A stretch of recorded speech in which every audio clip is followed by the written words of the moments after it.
Wish you warm welcome to our digital meeting. और मुझे आज बहुत खुशी है कि मेरे साथ पुणे से अनिल जी मोहकर है। अनिल जी ने मेरे साथ ज्वाइन किया था जनवरी 2021 में डिजिटल प्रैक्टिकल सीएफपी वर्कशॉप में, और उन्होंने जुलाई में अपनी ट्रेनिंग सक्सेसफुली कंप्लीट की है और काफी सारी लर्निंग उन्होंने मुझे पर्सनली शेयर की। तो मैंने अनिल जी को बताया कि why don't you share with your client also, क्योंकि आप एक इंडिपेंडेंट इंश्योरेंस एजेंट है और अभी म्यूचुअल फंड का भी आपने एग्जाम कंप्लीट किया है। Congratulations Anil ji. Thank you sir, thank you very much. तो अभी आप वो अपना म्यूचुअल फंड का भी बिजनेस स्टार्ट कर रहे हैं, तो मैंने उनको सजेस्ट किया कि हम एक डिजिटल मीटिंग प्लान करते हैं और वो तीन ऑब्जेक्टिव से रहेगी। वन, आपके जो इन्वेस्टर्स है उनको एक आइडिया आएगा कि आपने पिछले 6 मंथ में क्या नई लर्निंग की है, जिसे आप उनको कम्युनिकेट कर सकते हैं। ये लाइव रिकॉर्डेड वीडियो जब हम अपलोड करेंगे तो उनको एक आसानी होगा अपने कन्वीनियंस से हाफ एन आवर 45 मिनट्स में वो पूरी आपकी जर्नी के बारे में, आपकी नई स्किल्स के बारे में, जिसको हम कहते हैं फाइनेंशियल प्लान कंस्ट्रक्शन के बारे में, वो जान सकते हैं और आपका हेल्प ले सकते हैं बाद में। और दूसरा, जो भी एस्पिरेंट्स है जो digital practical CP coaching workshop में ज्वाइन करने के लिए प्लान कर रहे हैं, तो उनको भी एक आइडिया आएगा कि यस, अनिल जी ने जैसे लास्ट 6 मंथ में लर्न की है तो हम भी ज्वाइन करते हैं, तो हम भी अपने आप को एक ट्रांसफॉर्म कर सकते हैं एक एजेंट से एक financial wellness coach to the client. तो अनिल जी, आई रिक्वेस्ट आप अपना एक डिटेल इंट्रोडक्शन से स्टार्ट करिए, ओके, और उसके बाद हम ये डिस्कशन को हम कंटिन्यू करेंगे। सभी को मेरा प्रणाम। First of all, thank you, Kevri sir, for giving me this opportunity to introduce myself. My name is Anil Mohokar. I'm basically from Maharashtra and currently I'm staying in Pune. I did my post graduation in MCA from North Maharashtra University, Jalgaon. Currently, I'm working as an insurance advisor along with my wife. Okay. So basically we deal in life insurance, health insurance and general insurance. Before coming into this profession, मतलब इस profession में आने के पहले मैं एक software company में काम करता था। एक बहुत बड़ी सॉफ्टवेयर कंपनी है जिसमें मैं एज ए प्रोजेक्ट लीड करके काम करता था। In 2016, my wife started LIC agency. Okay, उसने life insurance corporation of India से एजेंसी ली and she started working as an LIC advisor. And उसमें क्या होता था कि सैटरडे संडे भी मुझे ऑफिस से छुट्टी रहती थी, तो मैं भी उसके साथ क्लाइंट के यहाँ पे प्रोडक्ट डेमोन्स्ट्रेशन के लिए नॉर्मली जाता था। तो उस मतलब मुझे ऐसा लगा कि मुझे इस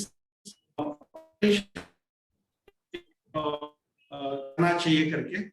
ओके, तो इसके लिए फिर हमने क्या किया कि जैसे दिसंबर 2018 में मैंने सॉफ्टवेयर इंडस्ट्री छोड़ दी और मैं उसके साथ फुल टाइम इंश्योरेंस एडवाइजर करके काम करना मैंने शुरू कर दिया। तो तभी से आज तक मैं उसके साथ हूँ, हम दोनों साथ काम करते हैं। So this is small introduction. Good, very good.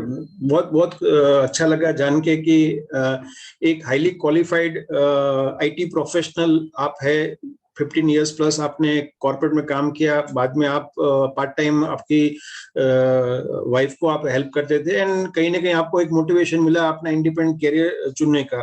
तो यहाँ पे हम डिस्कशन को आगे बढ़ाए, तो क्या एक ऐसा इन्फ्लेक्शन पॉइंट आया कि जहाँ पे आपने डिसाइड किया कि नहीं, मुझे जॉब छोड़ के फुल टाइम ये इंश्योरेंस डिस्ट्रीब्यूशन के बिजनेस में आना है? या एक्चुअली इसका रीजन ये हो सकता है कि जैसे मुझे उसके अंदर इंटरेस्ट आ गया, लोगों को मिलना, उनके साथ बात करना और उनको इंश्योरेंस के प्रोडक्ट के बारे में बताना। तो ये मुझे अच्छा लगने लगा और मुझे इसके अंदर एक काफी अच्छी करियर अपॉर्चुनिटी भी दिखाई दी इसके अंदर। मतलब it is like a win win situation, right? तो मतलब मैंने डिसाइड किया कि चलो अभी इस पे फुल टाइम करते हैं। तो that is the only thing कि मैंने मतलब जॉब छोड़ दी। मुझे एक अच्छी करियर अपॉर्चुनिटी इसके अंदर दिखाई दी।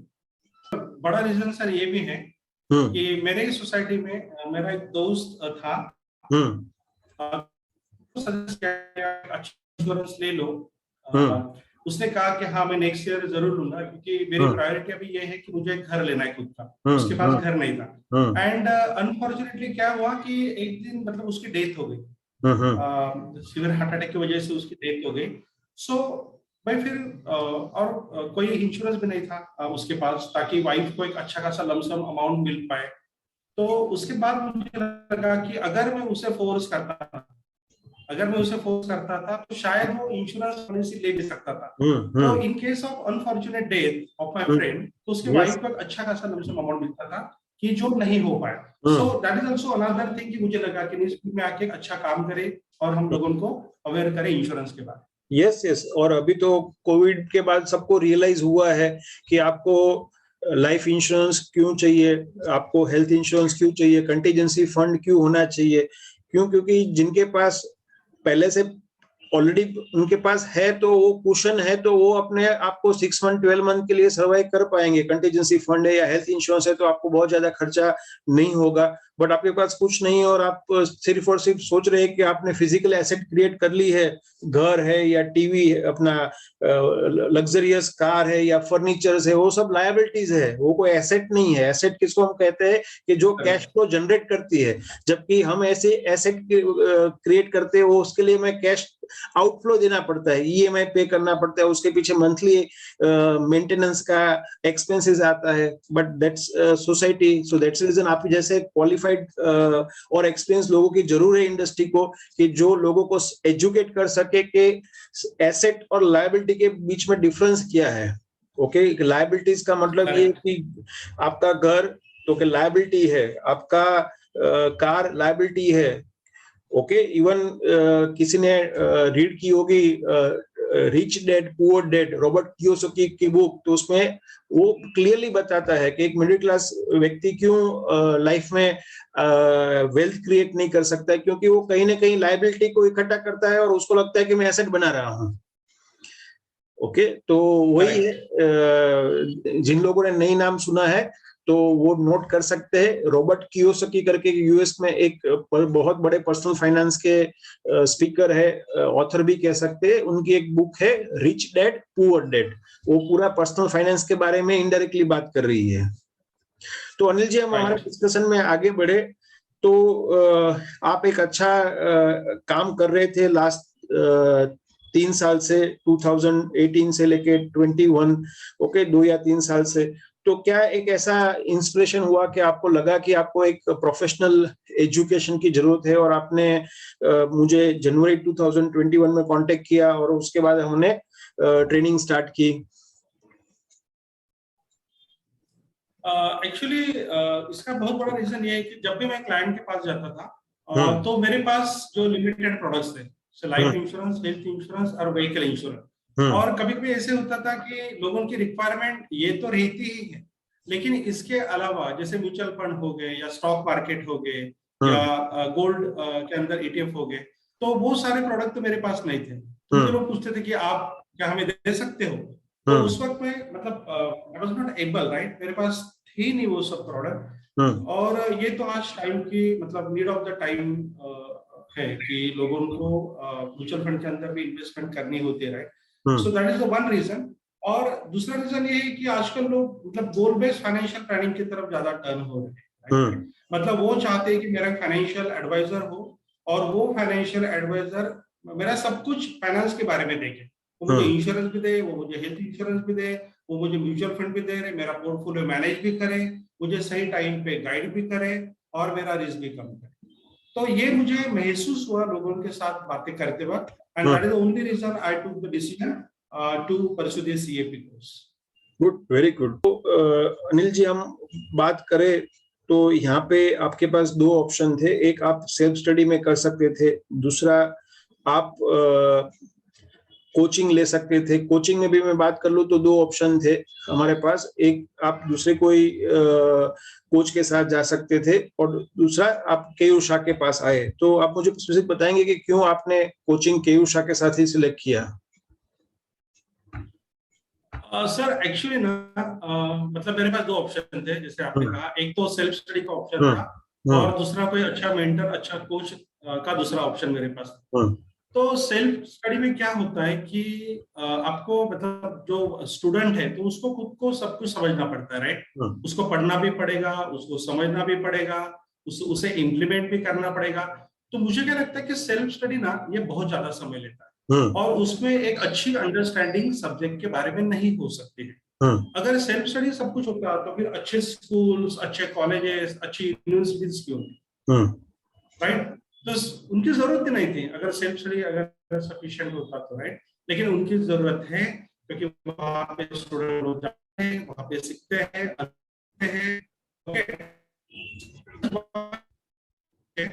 टाइम से हो, अंडरस्टैंडिंग अच्छी हो, प्रैक्टिकल इम्प्लीमेंटेशन हो और सब कुछ अच्छी तरह से हो। तो ये मेरा मतलब एक इंटेंशन था कोच को ज्वाइन करने का।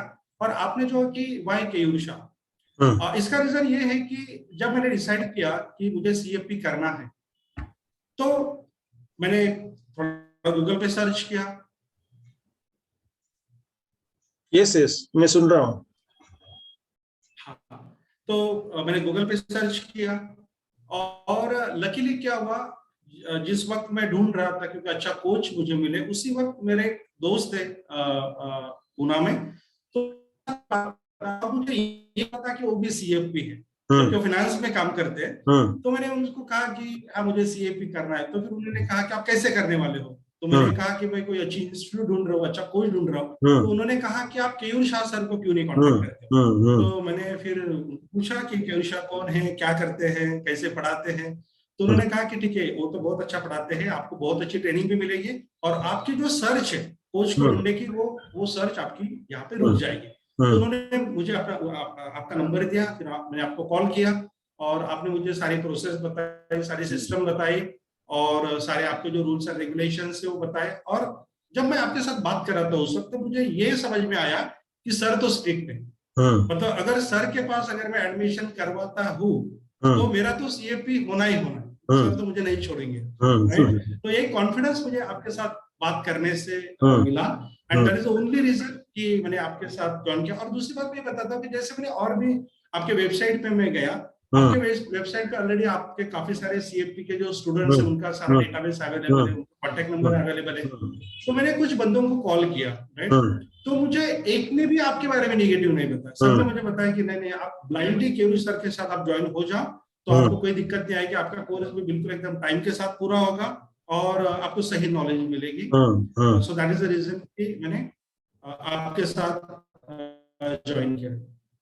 Thank you very much. तो जब आप सेल्फ स्टडी में जाते हैं तो वो ट्रायल एंड एरर से आप लर्न करते हैं। हो सकता है कि आप सीएफपी सर्टिफिकेशन कर सकते हैं, बट कहीं ना कहीं जो एक स्ट्रक्चर्ड नॉलेज आनी चाहिए, जो आपका मेन ऑब्जेक्टिव है कि you must be able to construct the financial plan of the client, वो फाइनेंशियल प्लान लिखने का प्रॉब्लम आता है। और मैंने काफी स्टूडेंट ऐसे देखे हैं कि जो सीएफपी कंप्लीट करने के बाद जब मुझे फोन करते हैं, स्पेसिफिकली फ्रेशर स्टूडेंट की बात करूं कि भाई हमें कहीं हेल्प करिए जॉब में, तो then I ask why don't you do my retirement planning, and you will surprise that के 10 out of 9 fumble, they don't know what the right questions they need to ask.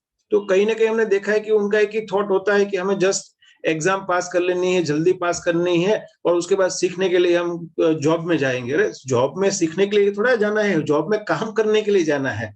हाँ, आज मैं एक engineer को higher करता हूँ, okay, वो software engineer है या मे बी हार्डवेयर इंजीनियर है या मे बी वो इलेक्ट्रिशियन है, तो मैं थोड़ा उसको सिखाने के लिए काम कर रहा हूँ, मैं तो इसलिए काम कर उसको हायर कर रहा हूँ एज ए एम्प्लॉयर, वो इलेक्ट्रिशियन को, कि मेरी ऑफिस में या मेरी कंपनी में कोई पे फॉल्ट आया इलेक्ट्रिक का तो वो फटाक देख के सॉल्व कर देगा ना। बट पता चला कि अभी इलेक्ट्रिशियन को हायर किया और वो इलेक्ट्रिशियन बोल रहा है कि मैं तो सीखने के लिए यहाँ पे आया हूँ। तो आज हमने देखा है कि काफी पॉइंट पे हमने ऐसा समझ में आ रहा है कि 9 out of 10 और 8 out of 10 उनकी थॉट ही ऐसी रहती है कि नहीं हमें सिर्फ कोई भी सर्टिफिकेट ले लेना है और बाद में हम जब कॉर्पोरेट में जाएंगे, जॉब करने के जाएंगे, तब प्रैक्टिकल सीखेंगे। अरे तभी किसी के पास टाइम भी नहीं है और आप इंटरव्यू क्रैक नहीं कर पाएंगे। आप इंडिपेंडेंट डिस्ट्रीब्यूटर है म्यूचुअल फंड के या इंश्योरेंस के और आप ऐसा सोच के आप कैसे भी करके आपने सर्टिफिकेशन कर लिया सीएपी का, तो उसका क्या आप बेनिफिट ले पाएंगे आपके क्लाइंट के साथ। तो डेफिनेटली यहाँ पे हमारा मेन जो ऑब्जेक्टिव है CAP certificate digital practical CAP coaching का, कि हम एक हमारे पार्टिसिपेंट एक सही स्ट्रक्चर्ड ट्रेनिंग अटेंड करे। वो स्ट्रक्चर्ड ट्रेनिंग से वो पार्टिसिपेंट जो है अपना खुद का फाइनेंशियल प्लान बनाए और बाद में क्लाइंट का बना सके। तो यहाँ पे मुझे बहुत खुशी है कि अनिल जी ने बहुत अच्छा एक फाइनेंशियल प्लान उनका बनाया हुआ है, बट अभी हम एक सैंपल प्लान ले रहे हैं, जिसे हम कह सकते हैं वो एक एक्चुअल प्लान है, but to hide the identity of the client हमने वहां पे नाम और डेटास को चेंज किया हुआ है। तो अनिल जी, यहाँ पे मैं ओपन करता हूँ केस स्टडी, तो आप क्विकली एक्सप्लेन करिए कि क्या आपने बनाया है आपके क्लाइंट के लिए, तो आपके क्लाइंट को आइडिया आएगा। यस यस, यहाँ पे मैंने ना मेरे क्लाइंट की आइडेंटिटी हाइड की है, मतलब उनका जो ओरिजिनल नाम है वो मैंने चेंज कर दिया है। मेरे LIC के क्लाइंट है। तो केतन जी ने मुझे कांटेक्ट किया और मुझे कहा कि मुझे एक गोल बेस्ड फाइनेंशियल प्लान आप बना के दो। तो मैंने उनको कहा कि ठीक है, कोई बात नहीं, आप आपके केस स्टडी हम बनाएंगे पहले, क्योंकि case study is the first step. तो केस स्टडी को देख के तो हम लोग आगे बढ़ सकते हैं।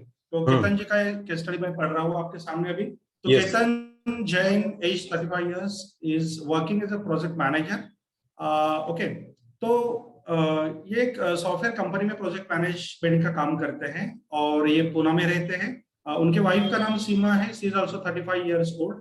उनकी एक बेटी है जिसका नाम है अन्विता, और उनका फैमिली का जो मंथली हाउस होल्ड एक्सपेंसेस है that is around 60,000 rupees per month. That excludes EMI on loans and insurance premiums, and his parents stay in their ancestral house in Mulund, Mumbai. His father is retired from a government job, and Ketan ने अपने खुद के लिए, अपने family के लिए एक 5 लाख रुपए का हेल्थ इंश्योरेंस भी लिया है, जिसका ईयरली प्रीमियम 17,500 रुपए है। केतन की जो मंथली सैलरी है वो है 1.5 lakh, so which is quite decent amount. और एसेट के बारे में अगर देखें तो उनका पुणे में घर है जिसकी कॉस्ट लगभग 90 लाख के आसपास है। उनके पास एक कार है जिसकी डेप्रिसिएटेड वैल्यू 10 लाख रुपए है। उन्होंने LIC के 2 प्लान्स में, एंडोनमेंट के 2 प्लान्स में उन्होंने इन्वेस्टमेंट करके रखी है, और उनके पास 1 करोड़ का टर्म प्लान भी है LIC से। उसके अलावा वो मतलब इक्विटी शेयर्स पे भी अपना इंटरेस्ट रखते हैं। उनका टोटल पोर्टफोलियो जो है 7.5 लाख का है।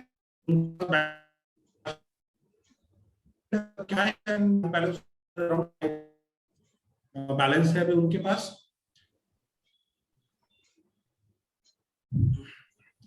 उसके बाद हम जो उनके गोल के और उनकी लायबिलिटी भी है, जो उनका घर है पुणे का, तो अराउंड 53 लाख रुपए का प्रिंसिपल आउटस्टैंडिंग है अभी उनके ऊपर।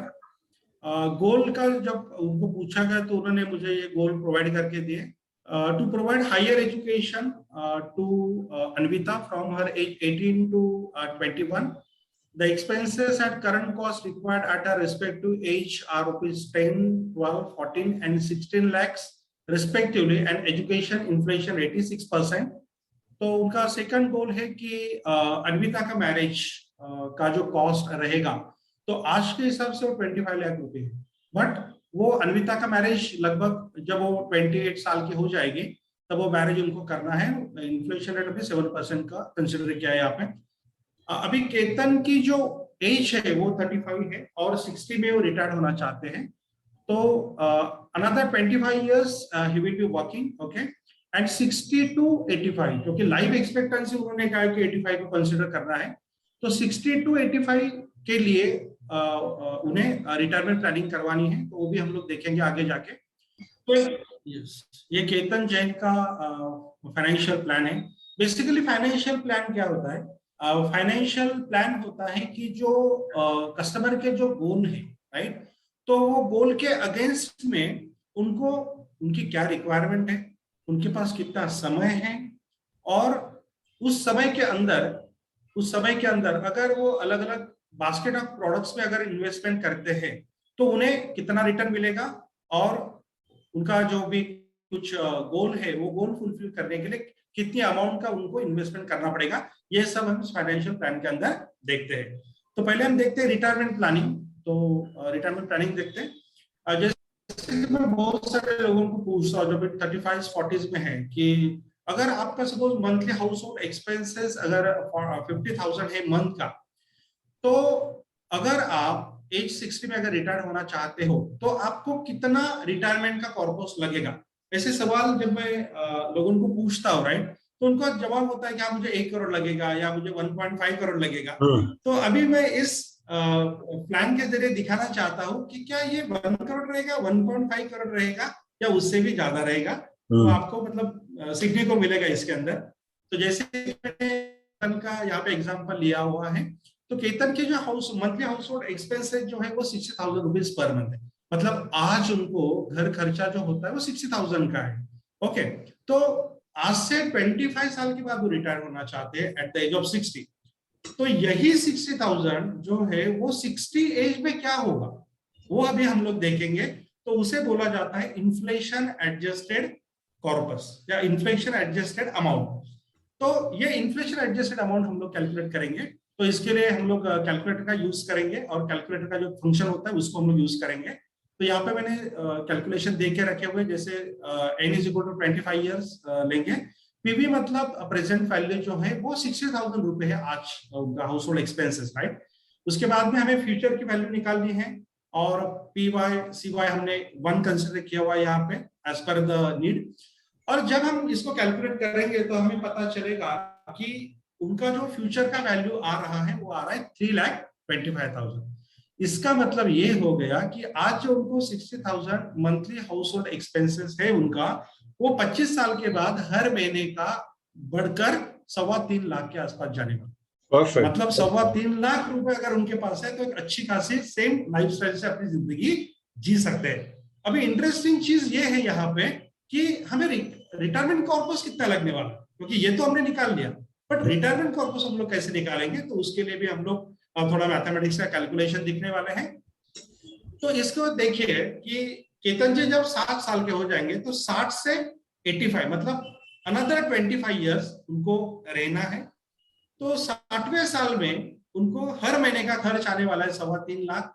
जब वो 61 के हो जाएंगे तो उसमें 7% की बढ़ोतरी होगी।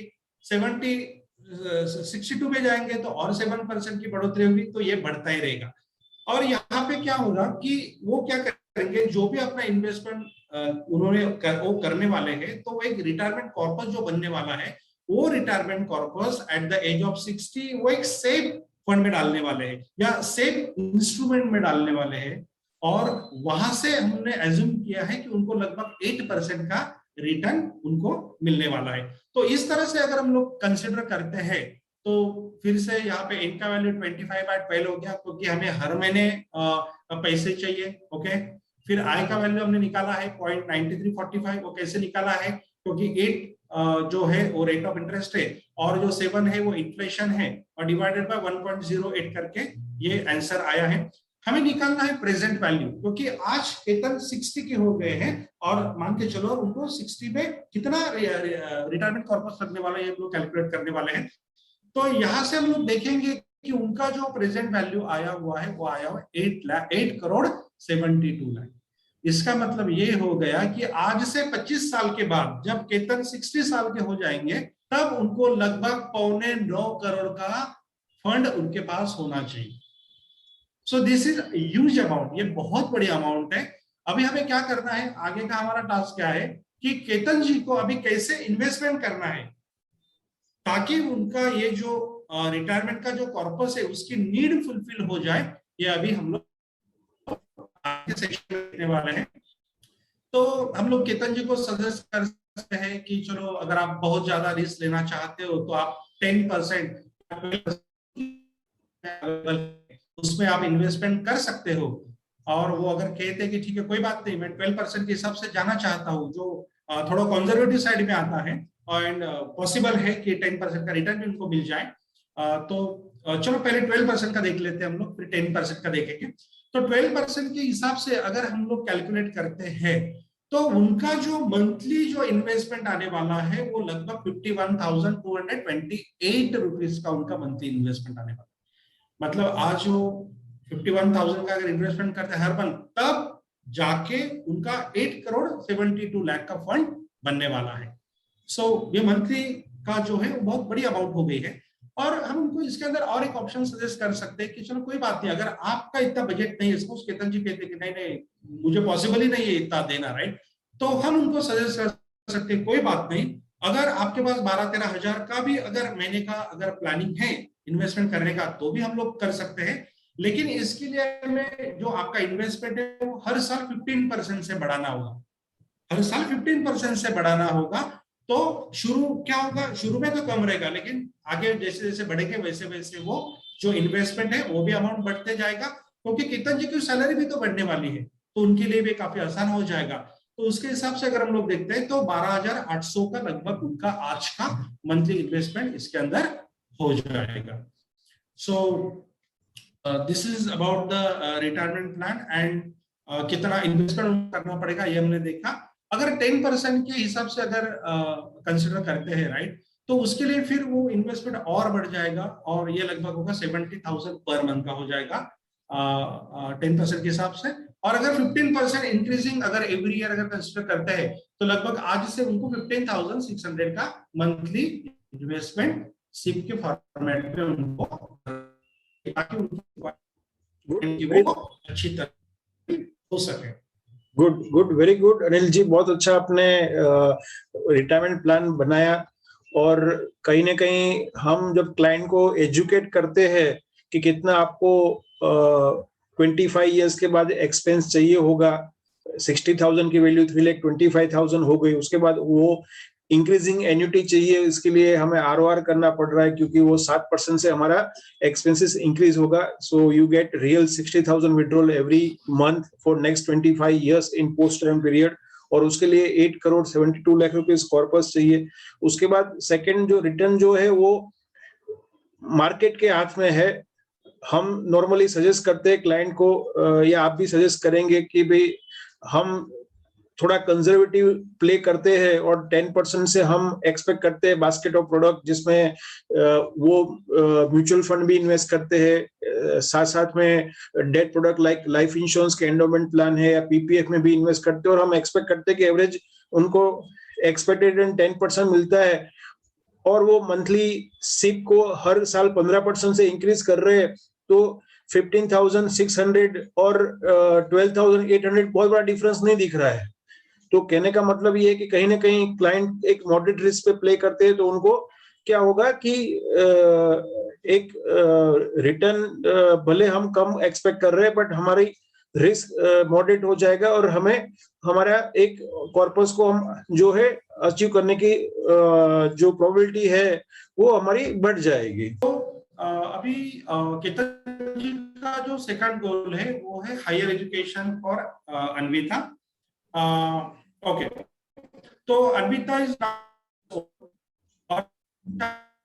अन्विता 18 साल की हो जाएगी तब 10 लाख का खर्चा होने वाला है आज के हिसाब से, as per the current cost. जब वो 19 साल की हो जाएगी मतलब सेकंड ईयर में जाएगी तब 12 लाख का खर्चा होगा, और थर्ड ईयर में जाएगी तो 14 लाख का खर्चा होगा, एंड फाइनल ईयर में जो खर्चा होने वाला है वो लगभग 16 लाख का खर्चा होने वाला है। और केतन जी जानना चाहते हैं कि इसके लिए हम लोग किस तरह से इन्वेस्टमेंट करें ताकि ये जो एजुकेशन की जो नीड है ये फुलफिल हो जाए। तो उसके लिए हमें एक कैलकुलेटर का बहुत ही यूजफुल फंक्शन है कैश फ्लो करके, वो हमें यूज करना पड़ेगा, क्योंकि यहाँ पे जो रिक्वायरमेंट है वो स्टेडी नहीं है। ओके, वो इरेगुलर है, जैसे 10 लाख 12 लाख 14 लाख 16 लाख। तो इसके लिए हम लोग कैश फ्लो यूज करेंगे, और कैश फ्लो के जरिए हमें पता चलता है कि जो रिक्वायरमेंट है वो लगभग 50,40,000 की रिक्वायरमेंट है आज के हिसाब से। मतलब आज उनके पास 50,40,000 का फंड चाहिए अन्विता के हायर एजुकेशन के लिए, लेकिन हायर एजुकेशन कब होने वाला है, आज से 15 साल के बाद होने वाला है। तो ये जो खर्चा है ये खर्चा बढ़ने वाला है, क्योंकि हमें इन्फ्लेशन को भी यहाँ पे कंसिडर करना होगा, और इन्फ्लेशन जाएगा 6% के हिसाब से, ये हमने एज्यूम किया है एजुकेशन के मामले में। तो इस तरह से जो एक्चुअल हायर एजुकेशन का फंड जो आएगा वो रहेगा 1,20 लाख रुपए का एक फंड उस वक्त चाहिए केतन जी के पास। अब ये जो फंड है 1,20 लाख का, वो जनरेट करने के लिए हमें क्या करना पड़ेगा, केतन जी को क्या करना पड़ेगा कि आज से ही उनको इन्वेस्टमेंट करना शुरू करना पड़ेगा। तो इन्वेस्टमेंट के लिए उनके पास जो अलग अलग प्रोडक्ट्स है जो कभी 8% या 10% या 12% के हिसाब से रिटर्न देते, तो उनको सजेस्ट कर सकते कि आप 12% में जाइए या आप कंजर्वेटिव हो तो आप 8% में भी जा सकते हो।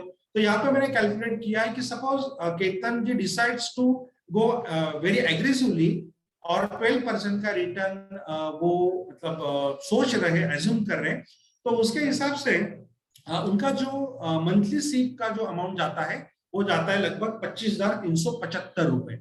आज से उनको इन्वेस्ट करना पड़ेगा। लेकिन केतन जी अगर कहते हैं कि नहीं ये तो बहुत ज्यादा अमाउंट है 25,000 राइट, तो हम लोग को, मैं उनको सजेस्ट कर सकता हूँ कि कोई बात नहीं है, हम लोग 15% के हिसाब से जाएंगे। जैसे हम लोग ने रिटायरमेंट प्लान के बारे में देखा, तो ये जो मंथली इन्वेस्टमेंट का अमाउंट है और कम हो जाएगा। सो लगभग 10,000 से 10,643 का मंथली भी अगर वो इन्वेस्टमेंट करते हैं तो भी उनका ये जो रिक्वायरमेंट है वो फुलफिल हो जाएगा।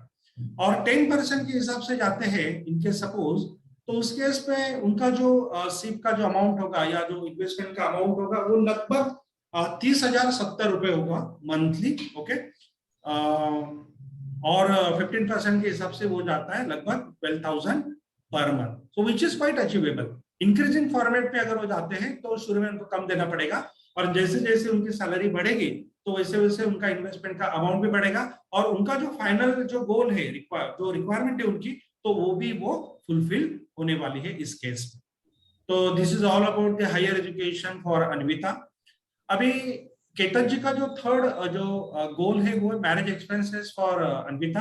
तो अन्विता अभी 3 साल की है, जैसे कि उन्होंने कंसिडर किया कि मुझे 28 एज में एक अच्छा खासा मैरिज फंड मेरे पास होना चाहिए, और आज का जो करंट कॉस्ट है वो 25 लाख है। तो ये 25 लाख का जो करंट कॉस्ट है आज, तो 7% इन्फ्लेशन के हिसाब से ये बढ़ते बढ़ते जाएगा 1,35 लाख ये होने वाला है।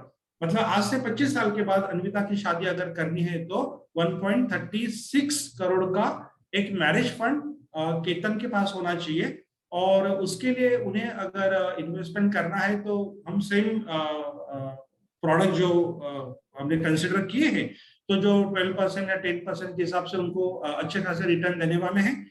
तो अगर हम देखेंगे तो 12% के हिसाब से अगर वो चूज करते हैं अपना इन्वेस्टमेंट का जो भी उनको इन्वेस्टमेंट करना है वो, तो उसके हिसाब से उनको लगभग 8,000 मतलब 7,971 का मंथली सीप करना चाहिए, ताकि उनकी रिक्वायरमेंट फुलफिल हो जाए। और 15% इंक्रीजिंग एवरी ईयर के हिसाब से हम लोग देखेंगे तो वो बहुत ही कम हो जाएगा अमाउंट, लगभग 2,000 का अमाउंट हो जाएगा, और हर साल 15% उनको बढ़ाना पड़ेगा ताकि वो मैरिज फंड को इकट्ठा कर पाए। तो यहाँ पे अगर हम लोग देखेंगे कि टोटल कितना उनका इन्वेस्टमेंट हुआ मंथली, ये यहाँ पे मैंने नीचे दिया हुआ है पूरा कैलकुलेशन। तो अगर विदाउट इंक्रीजिंग सी फॉर्मेट पे अगर वो जाना चाहते हैं तो हमें ये सब 4 चीजें ऐड करनी होगी। और जैसे retirement planning, higher education, marriage and vacation का जब हम इकट्ठा करेंगे, ऐड करेंगे, तो लगभग उनकी रिक्वायरमेंट होती है 1,16,000 rupees per month. So this is really big investment. तो ये शायद उनके लिए पॉसिबल नहीं हो सकेगा। तो इसके लिए मैंने 2 ऑप्शंस उनको दिए हैं। एक तो है 15% के हिसाब से जाइएगा, एवरी ईयर 15% का सीप आप बढ़ाते जाइएगा। तो उस केस में उनका एकदम ड्रास्टिकली वो अमाउंट, इन्वेस्टमेंट का अमाउंट कम हो गया, तो वो हो जाता है 41,552। लेकिन इसमें हर साल 15% का इंक्रीज होगा, विच इज क्वाइट पॉसिबल, क्योंकि उनकी सैलरी भी तो बढ़ने वाली है, राइट? तो उनके लिए कोई दिक्कत नहीं होगी। और 8% के हिसाब से भी मैंने यहाँ पे दिखाया हुआ है। तो 8% के हिसाब से अगर वो जाते हैं तो उनको आज से 65,700 का मंथली इन्वेस्टमेंट उनको करना जरूरी है, तभी उनके सारे जो गोल्स है या जो सारे रिक्वायरमेंट है, वो सारे रिक्वायरमेंट बहुत ही अच्छी तरह से फुलफिल होने की प्रोबेबिलिटी ज्यादा है इस केस में। Good, very good Anil ji, बहुत अच्छा आपने प्लान बनाया है, और मुझे खुशी है कि आपने एक अच्छी तरह से लर्न किया है। और जब ये वीडियो हम अपलोड करेंगे तो डेफिनेटली आपके क्लाइंट को भी आइडिया आएगा कैसे आप उनका एक अच्छी तरह से फाइनेंशियल प्लान बना सकते हैं, जिसे वो अपना एक प्लानिंग कर सकते हैं। क्योंकि अभी तक हमने देखा है कि प्लानिंग जो है वो प्रोडक्ट के साथ होता है, बट अभी सबको समझ में आएगा कि प्लानिंग इज इंडिपेंडेंट। पहले मुझे इन्फ्लेशन एडजस्टेड कॉर्पस चाहिए, और उसके बाद ही मैं डिसाइड कर सकता हूँ अपनी रिस्क प्रोफाइल के हिसाब से कोई क्लाइंट कंजर्वेटिव है तो वो 6% भी एक्सपेक्ट करता है रिटर्न, और उस हिसाब से हर महीने अलग अलग बास्केट ऑफ प्रोडक्ट में इन्वेस्ट कर सकता है, including the example life insurance product और small saving product, bank FD etcetera. कोई व्यक्ति मॉडरेट है तो 8 to 10% एक्सपेक्ट कर सकता है, जहां पे वो डेट और इक्विटी का कॉम्बिनेशन कर सकता है। एग्रेसिव क्लाइंट है और लॉन्ग टर्म गोल है तो वो इक्विटी में जा सकता है। तो डेफिनेटली आप उनको एजुकेट करेंगे उसके गोल के हिसाब से और उनको रिस्क प्रोफाइलिंग के हिसाब से उनको कैसे प्लानिंग करना चाहिए। तो कि आपने जो digital practical CAP coaching workshop आपने अटेंड किया, जो एक लाइव रिकॉर्डेड क्लासेस है, क्योंकि हमें पता है कि ऑनलाइन ट्रेनिंग में हम जूम कर सकते हैं, बट जूम ट्रेनिंग जो है वो एक मीटिंग जैसा होता है जहाँ पे ट्रेनिंग करनी डिफिकल्ट है, और हो सकता है कि उस समय इवन मैं 1-to-1 भी करूंगा आपके साथ, तो हो सकता है कि एक दिन आप बोलेंगे सुबह में करनी है, दूसरे दिन आप बोलेंगे कि आफ्टरनून में करनी है, बीच में 3 दिन आपको कोई रीजन से इनकन्वीनियंट है, कोई पर्सनल प्रोफेशनल प्रॉब्लम है। तो इसीलिए हमने ये सब समझ के हमने जो है वो लाइव रिकॉर्डेड लेक्चर्स इंट्रोड्यूस किए। डेफिनेटली सबको इनिशियली थोड़ा डिफिकल्ट लगता है डाइजेस्ट करना, बट अभी आपने सक्सेसफुली कंप्लीट कर लिया 5 मंथ, जिसमें आपने अच्छी तरह से आपकी ट्रेनिंग कंप्लीट की लाइव रिकॉर्डेड लेक्चर से, फॉर्मेट से, और कहीं पे भी कुछ क्वेरीज थी तो आप मेरे साथ जूम मीटिंग से या ऑनलाइन डिस्कस करके क्वेरी सॉल्व करते थे। तो कैसा आपका एक्सपीरियंस रहा ट्रेनिंग का आपकी? सर मेरा ट्रेनिंग का एक्सपीरियंस बहुत ही बढ़िया रहा, क्योंकि आपके जो रिकॉर्डेड वीडियोस है ना सर, वो बहुत ही बढ़िया है। मतलब उसको देखते हैं ना तो जरूरत ही नहीं पड़ती है, मतलब एक बार देख लिया समझ में आ जाता है। अगर इनकेस नहीं समझ में आता तो हम लोग पीछे जा सकते हैं और रिवाइंड करके भी उसको देख सकते हैं। तो बहुत ही इजी टू अंडरस्टैंड है, वीडियो क्वालिटी भी बहुत बढ़िया है और आपने बहुत अच्छी तरह से उसको एक्सप्लेन किया है।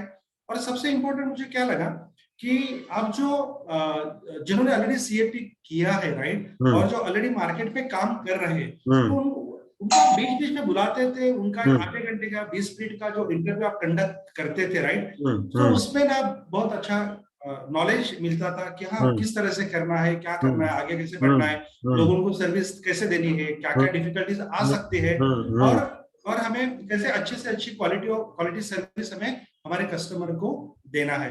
तो उसका भी बहुत फायदा हुआ। और मैंने तो ये सारा जो वीडियो सेशन है तो लगभग 2 महीने में मैंने पूरा कर लिया। 2 बड़ी डायरीज मैंने बना ली है ताकि मैं बाद में भी इसको रेफर कर सकूं। मतलब मेरे लिए तो ये पूरे जिंदगी का मतलब एक एसेट हो गया, खजाना हो गया मेरे पास।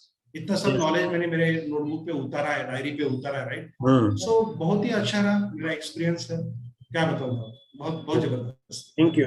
तो वही है कि जो अभी अनिल जी ने एक फाइनेंशियल प्लान प्रेजेंट किया, वो इसलिए प्रेजेंट कर पाए क्योंकि उन्होंने एक अच्छी तरह से स्ट्रक्चर्ड ट्रेनिंग अटेंड की, और वो ट्रेनिंग का ही आउटकम है कि वो एक अपना और अपने क्लाइंट का एक फाइनेंशियल प्लान उन्होंने बनाया। आज की डेट में आप सरप्राइज हो जाएंगे कि पुणे के सीएपी को आप फोन करेंगे ऐसे ही रैंडम और उनको बोलेंगे मुझे मेरा फाइनेंशियल प्लान बनाना है, तो उनके पास पता नहीं होगा कि कैसे स्टार्ट करेंगे। जैसे एफपीएस भी सिखाती है कि पहले केस स्टडी बनाना चाहिए कोई भी क्लाइंट का।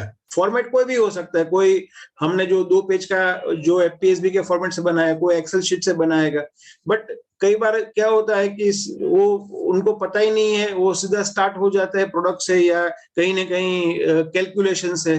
ओके, तो बहुत इंपॉर्टेंट है कि हम क्लाइंट के साथ इंटरेक्ट करें और उनको एक पहले अच्छी तरह से उनका 2 पेज का फाइनेंशियल केस स्टडी बनना चाहिए, जिसमें उसकी इनकम क्या है, एनुअल इनकम कितनी है, एनुअल एक्सपेंस कितने हैं, उसकी क्या एसेट्स है, क्या लायबिलिटीज है, क्या इंपॉर्टेंट गोल्स है, ओके, उसके लिए क्या अजम्पशंस है। तो जब वो समझेगा तभी वो प्लान को आपके साथ डिस्कस करेंगे तो वो समझ पाएगा। अदरवाइज हम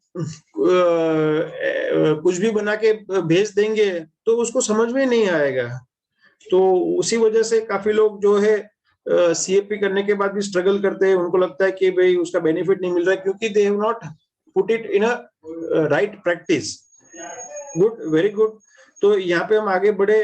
तो अभी टाइम आ गया है कि अभी हमें नेक्स्ट मंथ से आइडियली 1 by 1 करके हमारे एग्जाम्स करनी चाहिए।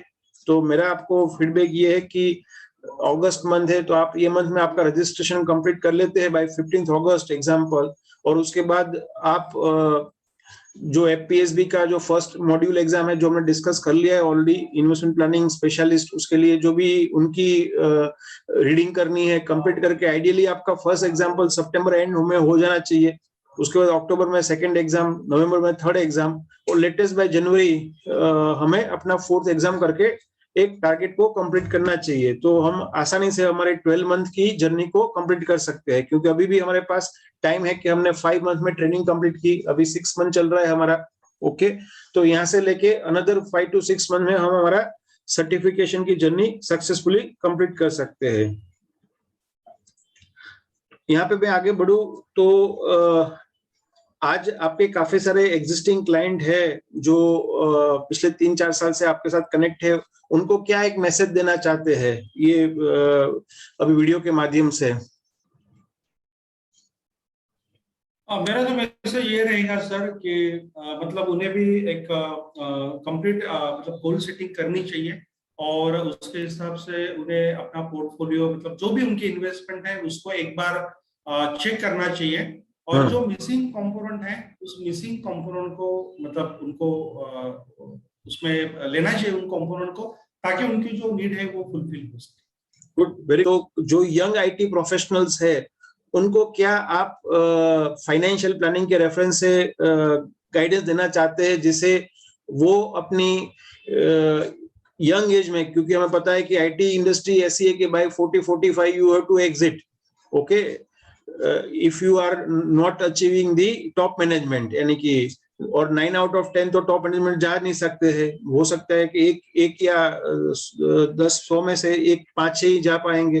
तो उनको क्या आप मैसेज देना चाहते हैं जिससे वो एक अच्छी वेल्थ क्रिएशन कर सके अपनी यंग एज में?